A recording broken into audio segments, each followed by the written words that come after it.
Assalamualaikum warahmatullahi wabarakatuh. Perkenalkan nama saya Raffi Dwi Saputra.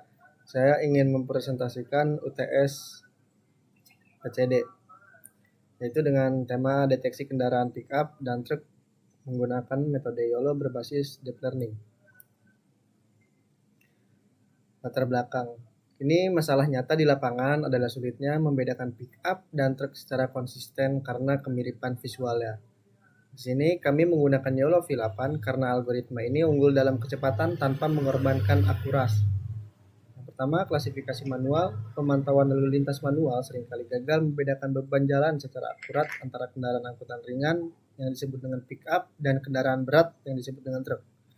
Kemudian, manajemen transportasi cerdas. Data jumlah truk dan pickup sangat diperlukan untuk kebijakan pembatasan jam operasional kendaraan logistik di jalan raya.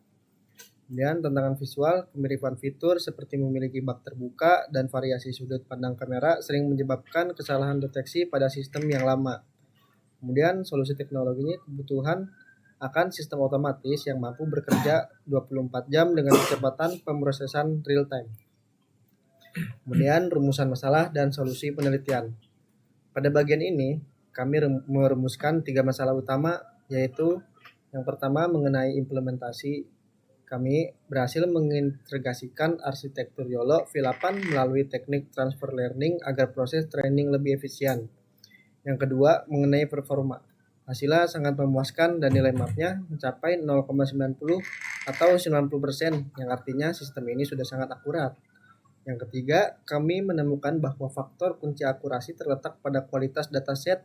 Kami menyadari adanya tantangan pada kemiripan struktur bodi antara pickup dan truk kecil, yang menjadi fokus kami untuk diperbaiki melalui teknik augmentasi data agar sistem tetap cerdas di berbagai kondisi lapangan. Dan bagaimana sih implementasi YOLO V8 untuk deteksi pickup dan truk? Yaitu implementasi dilakukan dengan teknik transfer learning menggunakan model YOLO V8. Kemudian proses meliputi integrasi dataset dari RoboFlow, konfigurasi file data YAML untuk 2 kelas pickup dan truk, dan pelatihan menggunakan GPU Tesla T4. Kemudian bagaimana performa model berdasarkan hasil training. Model mencapai performa yang sangat stabil dan tinggi dengan nilai map 0,5 sebesar 0,90 atau 90%, precision 0,88 dan recall 0,85. Bahwa ini membuktikan model sangat efektif dalam mengklasifikasikan 2 jenis kendaraan tersebut. Kemudian faktor apa saja yang mempengaruhi akurasi model? Pertama, kualitas dataset. Keberagaman sudut pandang, angle, dan pencahayaan sangat menentukan akurasi. Kemudian kemiripan visual, seperti struktur bodi belakang yang sangat mirip pada tipe kendaraan logistik menjadi penyebab utama kesalahan klasifikasi atau misclassification. Kemudian yang ketiga, augmentasi data. Teknik seperti mosaik dan blur membantu model lebih tahan di berbagai kondisi cuaca. Kemudian landasan teori. Di sini kami menggunakan CNN untuk menangkap fitur fisik kendaraan secara otomatis. Teknologi utamanya adalah YOLO V8 yang kami pilih karena kecepatannya dalam mendeteksi objek secara real time. Terakhir, kami menerapkan transfer learning, yaitu memanfaatkan kecerdasan model yang sudah ada untuk mempercepat proses pelatihan agar model kami lebih akurat dalam membedakan pickup dan truk. CNN atau Convolutional Neural Network menggunakan algoritma yang otomatis mengenali pola visual seperti roda, bak, kaca seperti cara kerja manusia.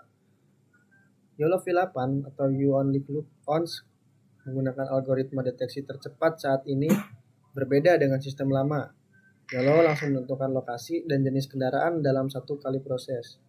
Kemudian transfer learning menggunakan model yang sudah pintar atau pre-trained untuk kemudian dilatih ulang agar ahli mengenali pickup dan truk secara spesifik.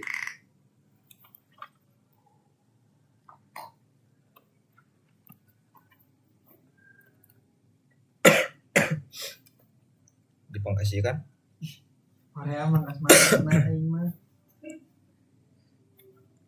Assalamualaikum warahmatullahi wabarakatuh. Perkenalkan, nama saya Muhammad Fikri Faturrahman. Di sini saya akan melanjutkan representasi terkait metodologi penelitian dari pemrosesan citra digital, di mana membedakan truk dan pickup. Dan di sini ada metode penelitiannya, di mana proses dimulai dari penyiapan data, kemudian dilatih menggunakan GPU selama 40 perulangan, atau yang dimaksud dengan ePOS. Kenapa? Agar model benar-benar mengenali detail setiap kendaraan. Jadi, semakin besar perulangannya, itu model tuh semakin pintar. Jadi, semakin besar ePOS yang diakurasikan, seperti 50 sampai 70 ePOS, itu akurasinya akan semakin bagus. Nah, di sini kenapa saya menggunakan 40 perulangan atau 40 ePOS? Dikarenakan tengah-tengah waktunya cukup rentan, maksimal, cukup cepat, dan hasilnya juga 90% lebih optimasi akurat begitu. Dan bagaimana proses ePOS itu? Proses ePOS pertama-tama dilakukan dengan alur penelitian dimulai dari pengumpulan dataset. Setelah dataset dikumpulkan, nah barulah dilakukannya Google menggunakan Tesla T4 sebanyak 40 ePOS. Jadi dataset kami dikumpulkan dari RoboFlow. Kita ngambil dataset nih dua dataset. Nah, kenapa dua? Karena saya nyari-nyari yang satu dataset tapi ada dua kelas tuh nggak ada. Jadi di sini saya menyari. Jadi saya di sini mengambil dataset yang berbeda, di mana satu dataset pick up sejumlah 1.200, kurang lebih 1029 gambar terkait truk, dan satu lagi 2000 gambar terkait pick up. Karena yang 2000 gambar tidak memungkinkan, saya pangkas menjadi 1029 gambar agar dua dataset itu seimbang sama, dan nantinya juga hasilnya akan lebih jauh baik. Jadi rata-rata dataset itu harus seimbang di situ. Setelah dataset dikumpulkan, nah di sini data yang kami gunakan sudah dibeli secara presisi. Jadi kita nggak perlu mengasih label, karena setiap kita ngambil dataset dari Google atau dari RoboFlow atau Kaggle, itu biasanya sudah ada labelnya. Kecuali terutama Anda ingin mencari dataset sendiri, misalnya kalian mencari dataset yang susah nih, kayak padi kan cukup susah atau sulit, itu kalian harus melakukan penelitian sendiri. Jadi mencari dataset sendiri, kalian harus membangun labelnya sendiri. Nah, baru dataset itu bisa dimasukkan untuk proses untuk menjadi sebuah citra digital. Karena kenapa? Karena mesin tuh nggak tahu nih mana yang ingin dicek modelnya tuh yang mana. Nah, maka disitu adalah adalah label, ada label untuk si mesin mengenali mana yang akan diteliti. Oke, begitu. Lalu ada di sini selanjutnya ada apa lagi? Ada dataset dan anotasi visual data. Data yang kami gunakan sudah dilabeli secara presisi. Terus model belajar dari koordinat kotak ini untuk mengenali mana yang termasuk pickup dan mana yang truk. Ini seperti yang tadi saya jelaskan. Jadi ketika saya sudah mengambil dataset, itu kan sudah ada labelnya nih. Kalau misalnya Anda mencari dataset sendiri, maksudnya meneliti data sendiri, itu Anda harus melabeli. Proses melabeli itu sangat memakan banyak waktu, apalagi data yang diperlukan tuh banyak, 1000 atau 500 ke atas data tuh banyak. Entarnya kalian harus mengotaki dulu tuh satu persatu gambar, habis dikotaki nanti harus dilabelin tuh. Jadi sangat memungkinkan banyak waktu. Akhirnya kami mengambil dataset yang sudah tersedia di RoboFlow. Dan di sini ada inti sama klasifikasi. Jadi intinya apa? Intinya dataset terdiri dari ribuan gambar yang sudah diberi label. Nah, seperti yang tadi saya jelaskan. Atau yang berupa annotation, berupa kontak pembatas bounding box. Jadi yang kotak tadi kan. Jadi kalau misalnya kalian harus meneliti sendiri, kalian harus melabeli sendiri itu kotakan sendiri itu. Terus ada klasifikasi. Objek dibagi menjadi dua kelas. spesifikasi indeks 0 dan indeks 1 gitu. Yang tadi juga saya jelaskan. Jadi kenapa harus menjadi 2 kelas? Karena itu untuk perbandingan dari indeks 0 dan indeks 1 truk, di mana yang satu label untuk pick up dan yang satu lagi untuk truk. Jadi nanti akan dibandingkan oleh model gitu. Terus ada hasil dan analisis ya, performa model. Hasilnya sistem mencapai akurasi 90%. Seperti yang tadi saya katakan, semakin banyaknya EPOS yang di-train, dicoba, itu hasilnya akan semakin akurat, semakin bagus lah ya.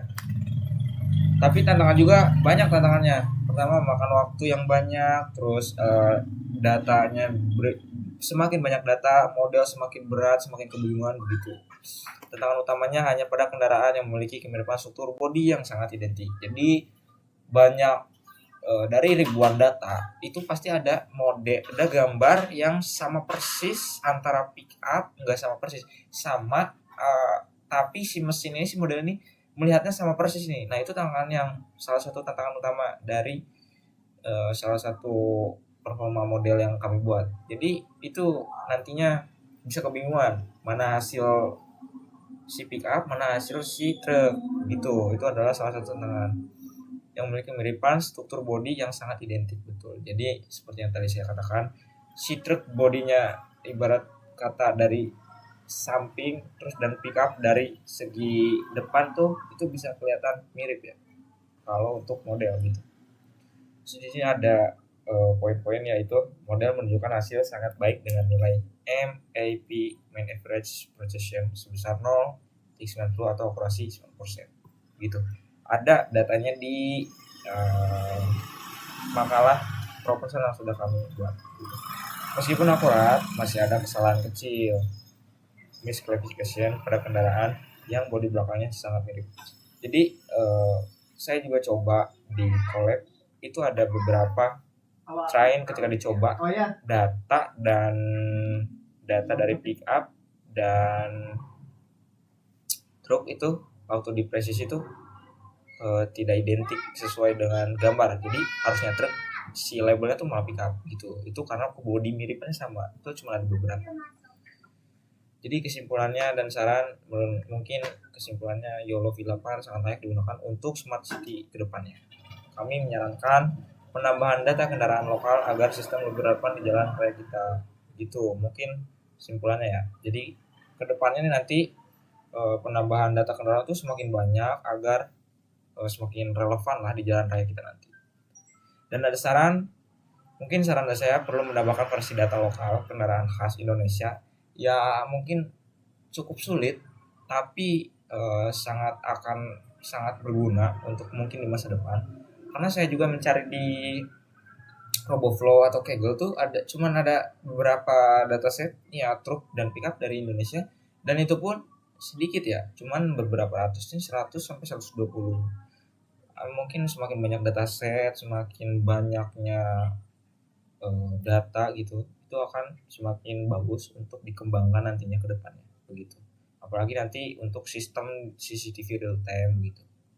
Mungkin sekian kesimpulan dan saran dari saya. Apabila ada kekurangan dan kesalahan, mohon maaf. Sekian, terima kasih. Assalamualaikum warahmatullahi wabarakatuh. Coy. Itu ya kamu tah. Salah. Saya ingat terkenal makanan non.